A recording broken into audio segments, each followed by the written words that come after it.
السلام علیکم۔ آج کل یہ خبر بہت زیادہ وائرل ہو رہی ہے کہ دنیا کے مشہور وائرولوجسٹ نے یہ دعویٰ کیا ہے کہ کرونا ویکسینیشن لینے والے افراد 2 سال کے اندر اندر مر جائیں گے۔ یہ دعویٰ انتہائی غلط اور بے بنیاد ہے۔ اس بات سے قطع نظر کہ ان صاحب نے یہ بیان نہیں دیا۔ آئیے دیکھتے ہیں کہ ایسے دعووں کا تجزیہ کیسے کیا جاتا ہے۔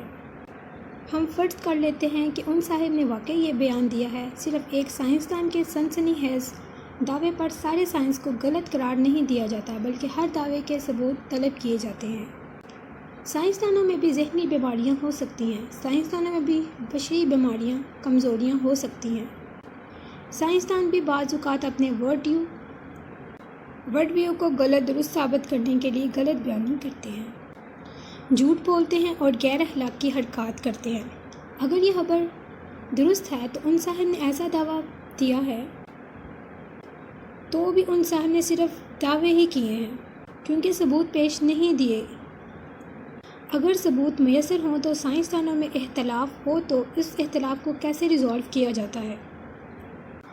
یہ دیکھا جاتا ہے کہ جس شعبے سے متعلق سوال پر اختلاف ہے، اس شعبے سے منسلک سائنسدانوں کی اکثریت کیا کہہ رہی ہے۔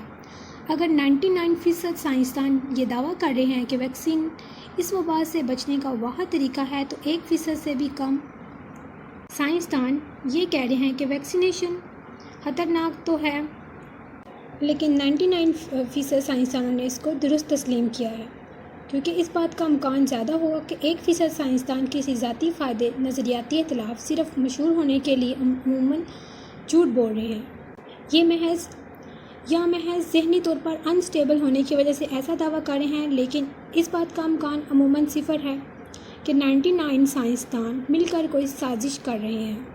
سائنس کا یہ بنیادی اصول ہے کہ جب تک مشاہداتی ڈیٹا میسر نہ ہو تب تک کسی دعوے کو درست تسلیم نہیں کیا جاتا۔ بنا ثبوت فراہم کیے کسی بھی دعوے کو بنا ثبوت کے رد بھی کیا جا سکتا ہے۔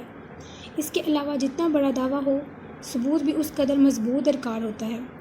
ویکسین سے 2 سال کے اندر اندر مر جانے کا دعویٰ بہت ہی بڑا ہے، لیکن ان صاحب نے تو کوئی ثبوت ہی پیش نہیں کی، اس لیے انہیں آسانی سے نظر انداز کیا جا سکتا ہے۔ جہاں تک اس دعوے کا تعلق ہے اینٹی باڈی سے لوگوں کی موت ہو جائے گی، تو یہ ذہن میں رکھیے کہ اینٹی باڈیز تو دنیا کے ہر انسان اور ہر جانور کے جسم میں ہمیشہ موجود رہتے ہیں۔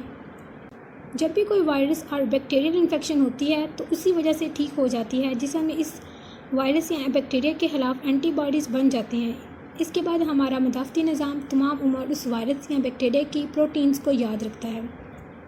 بچپن میں جب ہمیں ہر چند ماہ بعد مختلف انجیکشنز لگتے تھے تو اسی وجہ سے لگائے جاتے تھے کہ ہمارے جسم میں ان بیماریوں کے خلاف اینٹی باڈیز بن جائیں۔ وہ اینٹی باڈیز ہمارے جسم میں ابھی تک موجود ہیں اور مرتے دم تک محفوظ رہیں گی۔ جو لوگ اسے 80، 90 یا 100 سال کی عمر تک زندہ رہتے ہیں، ان کے جسم میں ابھی بھی آخری دم تک وہ اینٹی باڈیز موجود ہوتی ہیں۔ چنانچہ یہ دعویٰ انتہائی بودھا ہے اور بے بنیاد ہے کہ اس ویکسین سے بنی اینٹی باڈی سے لوگوں کی موت ہو جائے گی۔ اسے ایک اور پہلو سے بھی دیکھا جا سکتا ہے کہ اس وقت دنیا میں کم از کم 80 کروڑ لوگوں کو ویکسین لگ چکی ہے۔ ویکسینز کے ٹرائلز مارچ اپریل 2020 میں شروع ہو گئے تھے، جن میں ہزاروں لوگوں کو یہ ویکسینز لگائی گئی۔ اگر یہ دعویٰ درست ہے کہ ویکسین لگوانے والے 2 سال کے اندر مر جائیں گے، تو اب ایسا تو نہیں ہے کہ جسم میں کوئی ٹائمر لگا ہوا ہے جو ویکسین لگنے کے عین 2 سال یعنی 730 دن بعد ان لوگوں کو یکایک مار دے گا۔ اگر اینٹی باڈی سے جسم کو نقصان ہوگا تو آہستہ آہستہ نقصان کرے گا، تو وہ وقت کے ساتھ ساتھ بڑھتا جائے گا۔ کچھ لوگ چند ماہ میں ہی مرنے لگیں گے، کچھ 2 سال میں مریں گے اور کچھ 3 سال 4 سال میں۔ ان کی اوز 2 سال کے لگ بھگ ہوگی۔ جن لوگوں کو مارچ 2020 میں یہ ویکسین لگی، ان کو تمام ڈرگ کمپنیاں اور حکومتی ادارے مسلسل مانیٹر کر رہے ہیں۔ اگر ایسی کوئی خبر ہوتی تو ویکسینیشن کے 1-1.5 سال میں منفی اثرات ہوتے، تو اب تک یہ اثرات ظاہر ہو چکے ہوتے اور کئی افراد کی بھی موت ہو جاتی ہے۔ لیکن ابھی تک دنیا کے کسی بھی حصے سے ایسی کوئی خبر نہیں آئی کہ جن لوگوں نے یہ ویکسین ٹیسٹ کی گئی ان میں وسیع پیمانے پر کوئی منفی اثرات ہوئے ہیں۔ جو خبریں آ رہی ہیں وہ یہی ہیں کہ جس ملک میں ویکسین جس قدر زیادہ لوگوں کو لگ چکی ہے، وہ اس قدر ان ملک میں کرونا کی وبا کم ہو گئی ہے۔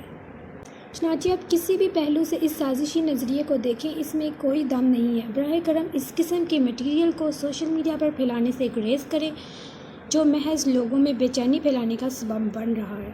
اللہ حافظ۔